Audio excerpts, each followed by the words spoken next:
Welcome to LawFlip. It's an unfiltered conversation about law, life, entrepreneurship. I'm Benjy Smith. So I'm a lawyer, but I try to interview as many non-lawyers as I can because I don't really love talking to lawyers that much. The ones that are starting to evolve, yes, we like them. But people like Brett, they're the ones who get my mind shifted towards really doing things in a non-traditional way, in an entrepreneurial way. Lawyers aren't built for that. So today we're going to talk about, what are we going to talk about? We're going to talk about mindset, entrepreneurship. What else did we learn today? Partnerships, strategy, what to do, when to do it, what kind of risks to take. And by the way, we're here with Brett Marz of Bamko, a $200 million man. Or at least his company is a $200 million I'm not, company. but the company. Yeah, this is a great segue to, we need money, okay? We need money. So you need to share, like, subscribe on YouTube and Instagram. I'm becoming a salesman. Can they do it on the TikTok thing? On the TikTok. What we need you to do is, this is our last episode. If we don't get you to like, subscribe, and share, it's the last episode of LawFlip, but we need you to like, subscribe so we can get Brett Marz back on the show. You're going to learn a lot today. Let's go. LawFlip, objection, Your Honor. Turn the game upside down. LawFlip, objection, Your Honor. Turn the game upside down. Okay, today we have Brett Marz, entrepreneur and founder of Bamko. Brett, welcome. Thanks, Benjy. Yeah, great to have you, man. It's really great to have you. I like that you're in a good place. Yeah, we're doing it. Welcome to Sherman Oaks. We're in Sherman Oaks. We're happy to have Brett here. So tell us, what is Bamko? It's a great question. I'm trying to figure it out 20 years later. No, we are a company that focuses on helping brands connect to consumers. Mm-hmm. And you might say, what in the world does that mean? We started as a promotional item company. There's 22,000 companies in the space. So imagine you wake up every day and you have 22,000 competitors. I know what that's like. Employment law. There's a lot of personal injury. So you know. Big competition. Not everyone can relate. So the promotional item industry is a really fragmented space. There's 22,000 companies, $22 billion plus industry. And most of the companies, 90+%, are under $1 million in revenue. So it's a really fragmented industry. And we found ourselves in that space when my business partner and I, who is my elementary school best friend, reconnected in college. And so Bamko, you asked a simple question. You don't get simple answers with me, unfortunately. So Bamko is a company that works with 800 brands around the world, helping them to connect to their consumers, their employees, in meaningful and thoughtful ways. And your role now, or what was it when it started, and what's your role now? Well, in startup mode, your role is everything. Everything. You're the janitor, you're the ops person, you're logistics, you're everything. Today, I have an amazing role. I get to do strategic work with a lot of the big brands that we support. In essence, I'm an entrepreneur in residence on behalf of a lot of brands. So I jump in, put on my entrepreneur hat, and get to come up with really creative programs and, in essence, help these brands either solve a problem or a challenge, which is very different from when we started. When we started, it was put a logo on a t-shirt for a sorority or fraternity and make $1. And you said that you were like an entrepreneur in residence, kind of like the DJs in Vegas, right? That's what you are. I want to talk about mindset. You hear people talk about mindset all the time. I myself, the past 3 years, I've shifted my mindset entirely. I used to be like traditional lawyer. This is how we operate. And I've opened myself up to the possibility of being an entrepreneurial lawyer and having the open, it wasn't ingrained in me to be an entrepreneur. It was ingrained in me to work hard, and sort of like by virtue of the hard work, you get benefits, right? For you, what has been your mindset from the start of this company to now, and what affected your childhood have on that? When I was a kid, I was really spoiled, and that's probably an understatement. If I wanted something, I got it. Motorized scooter, cash register, not like a play cash register. I actually made my parents buy me a real life cash register that you would see in a department store. There's like cueing the Jewish tropes here. Sure, exactly. But I got everything. I was really, really spoiled. And probably at the age of 12, My dad, who's also an entrepreneur, went through a handful of unfortunate situations in business. By the way, my mom, an entrepreneur, she did tie-dye when we were kids. My brother, an entrepreneur, he was selling cell phones before any companies were selling cell phones back in high school. And so it's an entrepreneur family. And at 12, my dad had maybe I don't think it was his first, it could have been his second bankruptcy.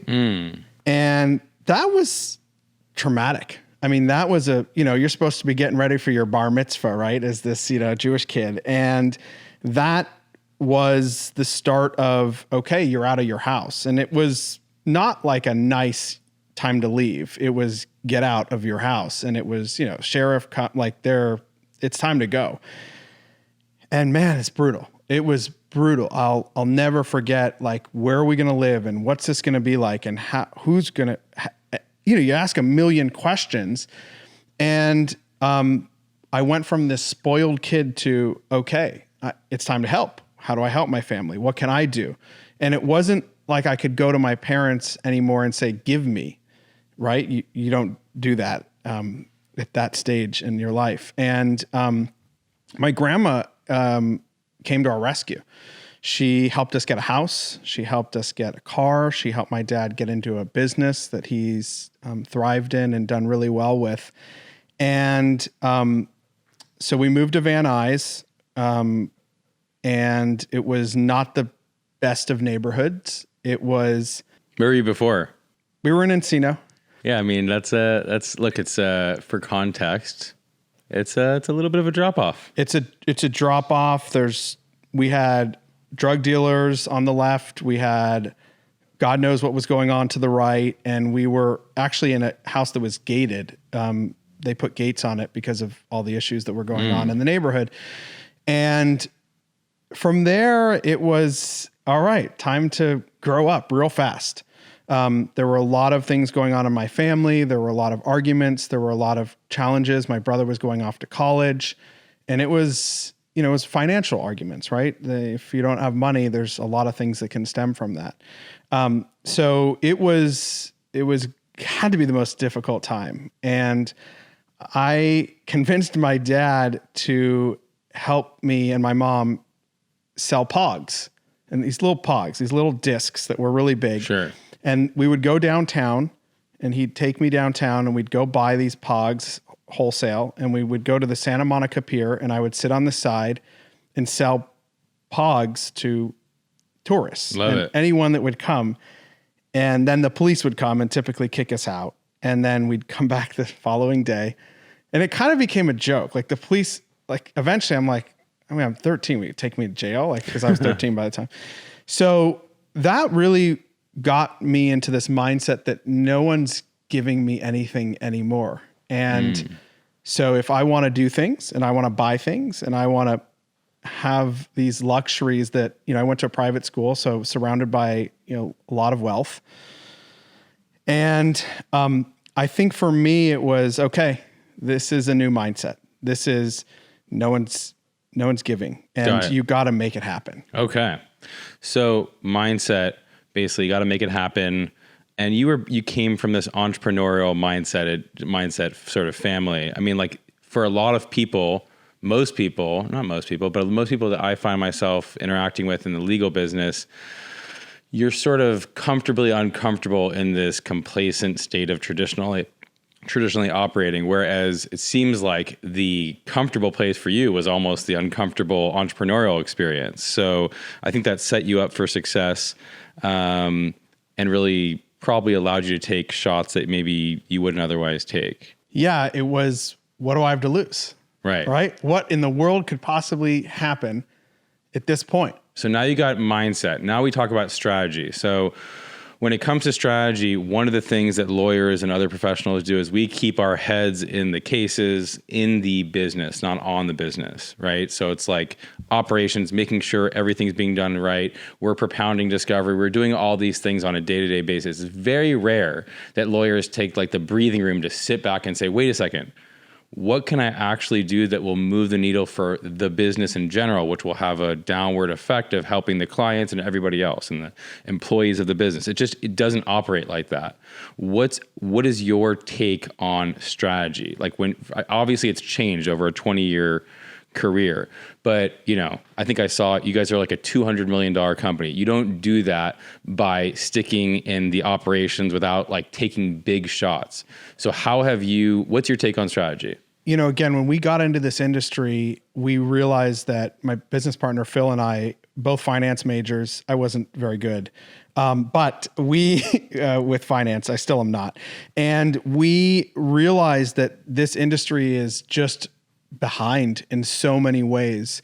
The way things are sourced, you come to us as a company and you want LawFlip on some product, and we go to a supplier, there's 3,000 of them, and the supplier goes to a broker, a middleman, and that middleman broker goes to someone in China or a factory and gets this stuff sourced. And we're thinking, well, this is crazy. And we had an exchange student in our office at one point, and she looked at the products, Alice Cho, and she looked at the products and said, all this stuff is coming from Asia, from China.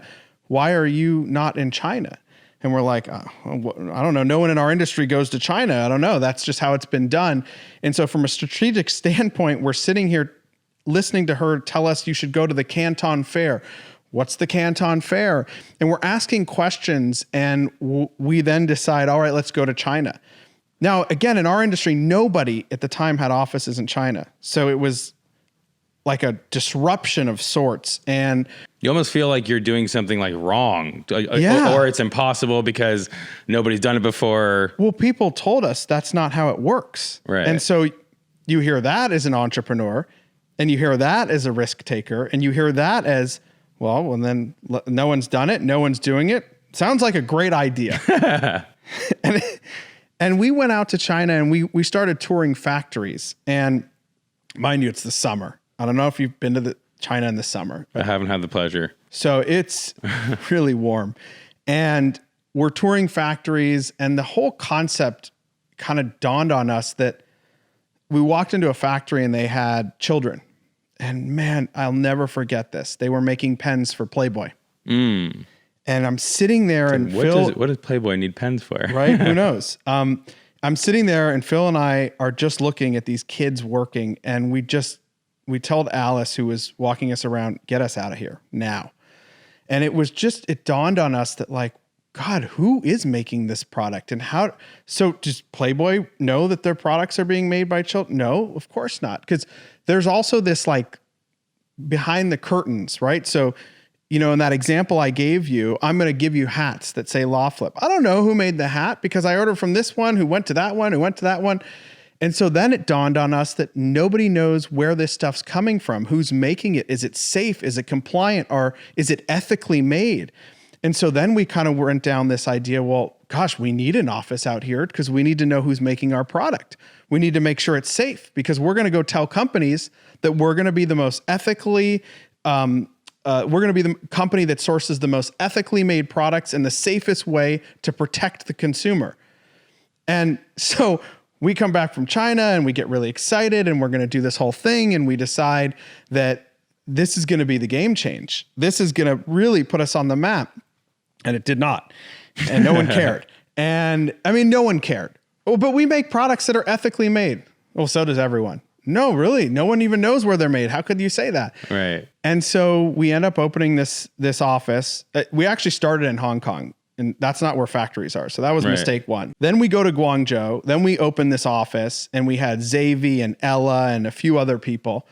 And then we realized that our employees are stealing from us. So this wonderful concept of like, we're going to outsmart the entire industry. Mind you, there's 3,000 suppliers, 22,000 distributors.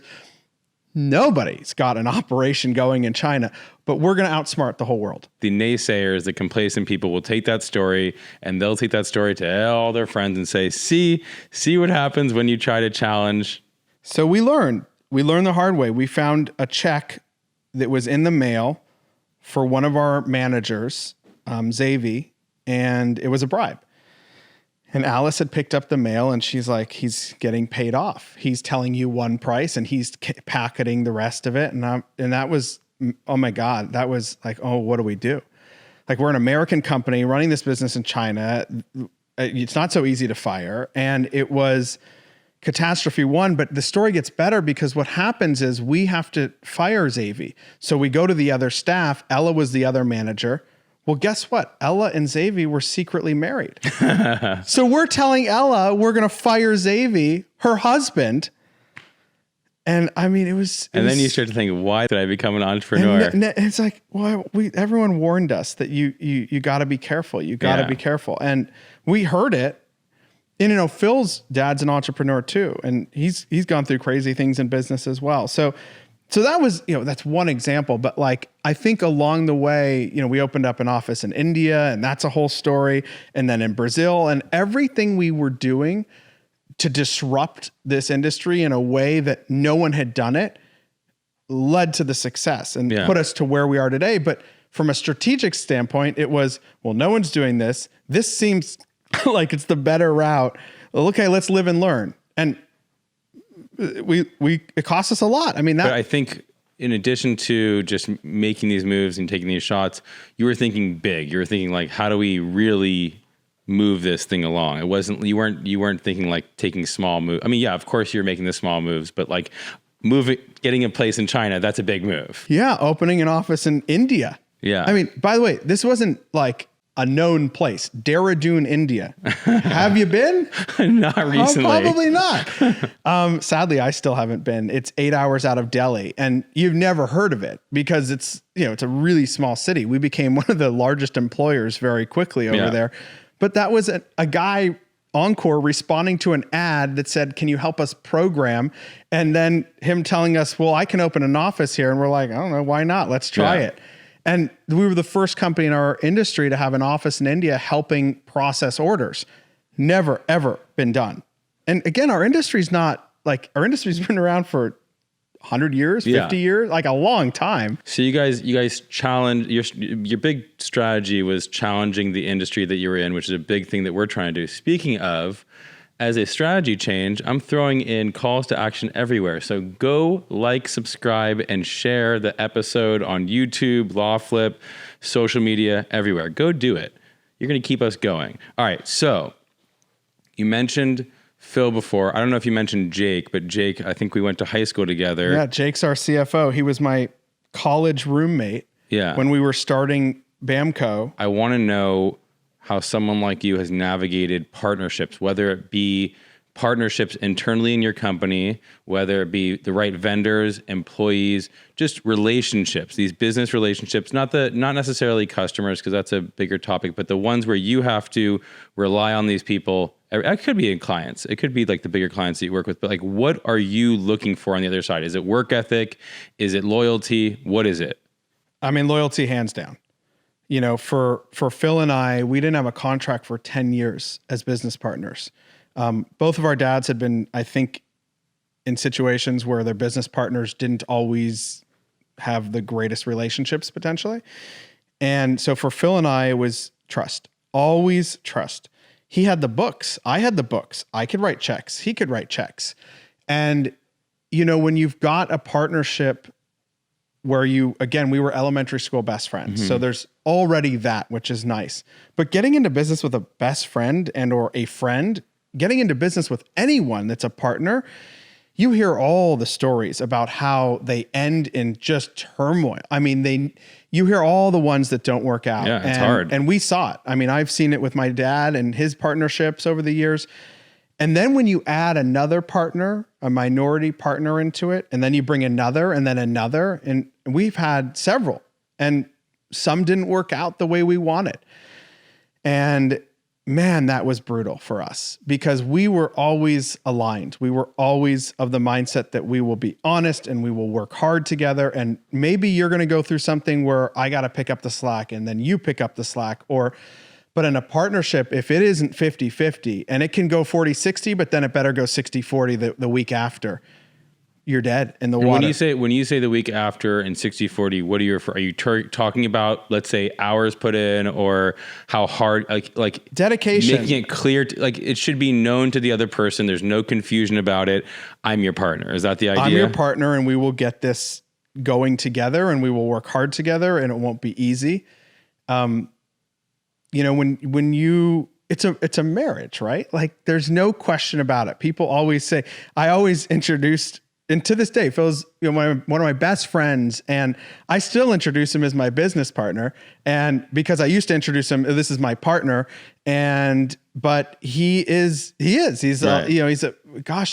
This is 21 years in the making, and we knew each other at the age of 5, 6. Yeah. So that's 32 years of being friends and knowing each other. And we had a gap, but we picked back up. Yeah. But I really don't think there's anything more important than the honesty. Yeah. And I think what's interesting about you is you have a lot of confidence, but I think one of the ways I know you have a lot of confidence is your willingness to praise the people around you, like your partner, Phil and Jake. Like you spoke extremely highly of them in conversations that I've had with you.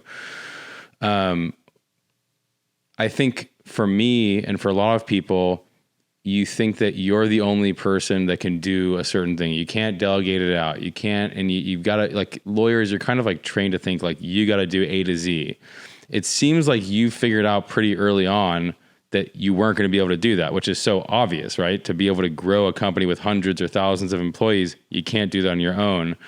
So what you're looking for, trust and loyalty, and any other thing that you're looking for in there? I think the work ethic is really important. If you start seeing someone that's your partner that's vacationing and kind of tuned out and they're doing their thing, and then there's resentment, and that gets really ugly. And how do you advocate dealing with that? Bring it up, communicate. Phil and I had one massive fight that almost took down Bamko. And I'll never forget, we were mid-Wilshire in Koreatown, and we were in this beautiful big office that we shared. It was obnoxious. We went away from offices after that. And we basically said, well, you buy the company. No, I'll buy the company. No, I don't trust you to run the company. Well, then you're going to run. But it got ugly, and it was a tough time, and something clicked where we realized we're better together. And it's so corny. I know it sounds corny, but Phil is one of the smartest people I know. Jake is one of the smartest people I know. I'm not the book smart guy. I think Jake got me through college in a lot of ways. Phil did too. Jake helped us. He helped me a lot. He was like my tutor. He was my tutor. But it's recognizing where your strengths are and where you're not as strong. And you said earlier, you recognize those. I didn't.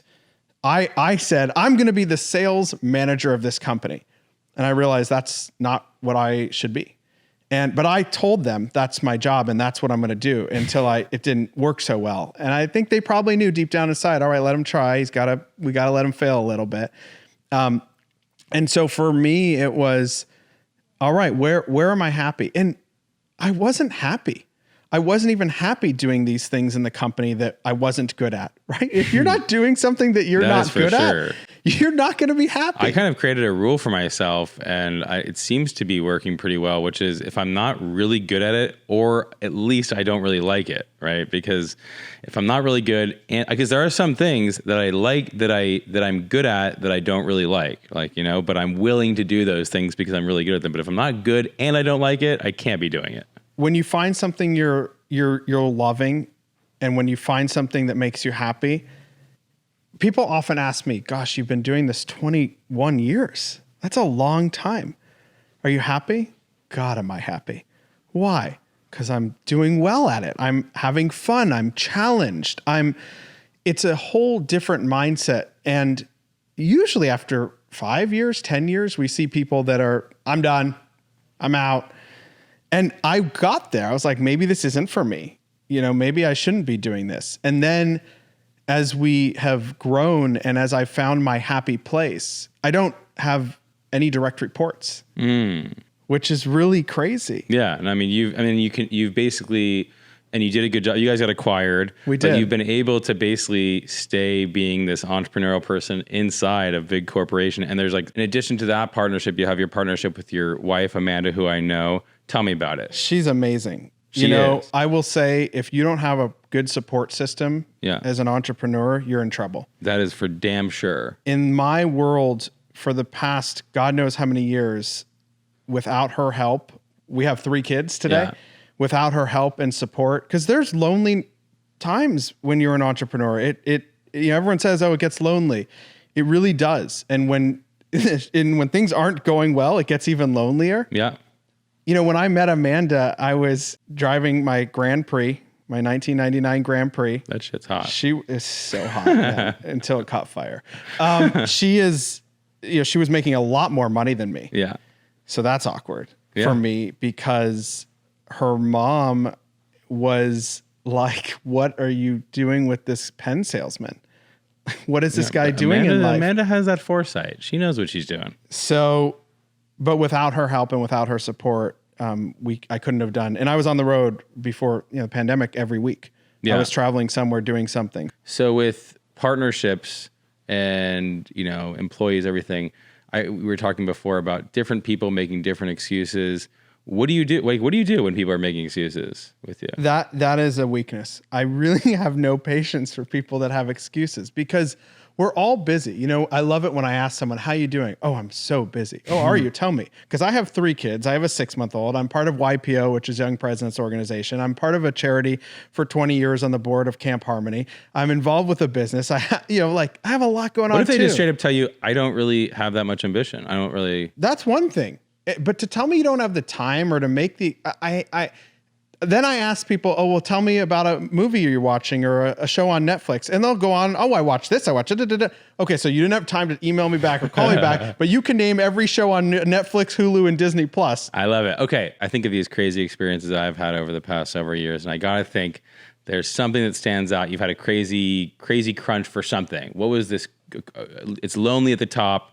What would give me an experience that we could? Yeah. So imagine you get a call from your CFO on a Friday that says we're short on payroll and we can't pay a lot of our bills. You had that, and what? You had to go find like 50 grand or something. Yeah, close. $2 million.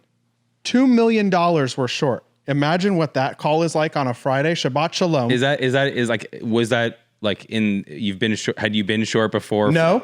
This was you've just never been short before. No, this was, hey, you're short $2 million. You better find it by Monday. So can you imagine what that weekend was like? And can you imagine how lonely that weekend was for us? Or how'd you get that figured out? Family and friends. No way. Yeah. Fuck. You can't do this without people. I need to find better family and friends. Get them to help with the LawFlip. Fuck. Okay. Family, friends. If you don't get me that 2 million, we're through. This is the legal tip of the month for Smith & Benowitz. We're an employment, personal injury, and class action law firm. So one of the things you may not know is an employer cannot deduct money from your pay if you make a reasonable mistake. For instance, if you work at McDonald's and you spill something and stain your uniform, that's a mistake. You probably didn't want to spill the hot coffee on yourself. McDonald's cannot charge you to clean that sort of uniform. So that you could see that working in other areas of employment where you make mistakes, you get into a car accident, you do other things. If your employer is trying to hold you responsible for a reasonable mistake, they cannot do that. If you have any questions about that or anything else related to the law, please call us at 833-LawFlip. Okay. Okay, so everyone, please make sure you hit subscribe, share. I need you to do it, okay? We're running out of money. This is our last episode, unless we're going to get some money from Brett. Sad. Yeah, this is our last episode. Unless you share, like, subscribe, do all those things, Brett Marz is the last episode of LawFlip. So do it first. So Brett, where can we find you on social media? Where do we find money to keep this podcast going? Yeah, and give the people some tidbits to walk away with. So persistence. If you don't have persistence in what you're doing, you're not passionate about something, you're not excited about something, get out of it. Run for the hills. Go do something else in life. In terms of where you can find money, I know some good banks for you. In terms of where you can find me, I'm Brett at bamko.net. In terms of where you can find me on social, sadly, I'm not on social, but I am on LinkedIn. You. I am on LinkedIn. Good for you. Yeah, I saw you on there. And I'm still doing the MySpace thing. It seems like everyone's left. Huge. I'm not days. sure what happened. Huge. Yeah. And that is how we move forward. We talk about things that are at the tip of everybody's minds. MindSpace is one of them. Just a little update on the ear thing. Okay. We had a whole episode, this whole thing last month, my ear, It's a disaster. Everyone's been worried about you. Everybody's been worried about me. You know, I'm not somebody who likes the pity game. But we took some pity. We took a little bit of, oh, how you doing? Somehow, through all the treatment, everything, I've made substantial progress. Your boy is making a comeback. Yay. And we're back on the way to success. So we will see you next month, LawFlip. LawFlip, objection, Your Honor. Turn the game upside down. LawFlip, objection, Your Honor. Turn the game upside down. Connect with us on Instagram. We're at LawFlip. If you have any legal issues, connect with us at Smith Benowitz or smithbenowitz.com. LawFlip is produced by Blue Crescent Media. You can learn more about BCM at bluecrescentmedia.com. Our intro music is provided by Penn Practice, and our LawFlip identity was created by Garrett Whiston and Travis Nagel. And lastly, this podcast is made available by Smith & Benowitz for educational and entertainment purposes only. By listening to this podcast, you understand that no attorney-client relationship is being formed between you and Smith & Benowitz or any of its attorneys. This podcast should not be used as a substitute for competent legal advice from a licensed professional attorney in your state. To the extent this podcast may be considered an advertisement, Benjamin Smith is the attorney responsible for this advertisement. Thank you. Turn the game upside down.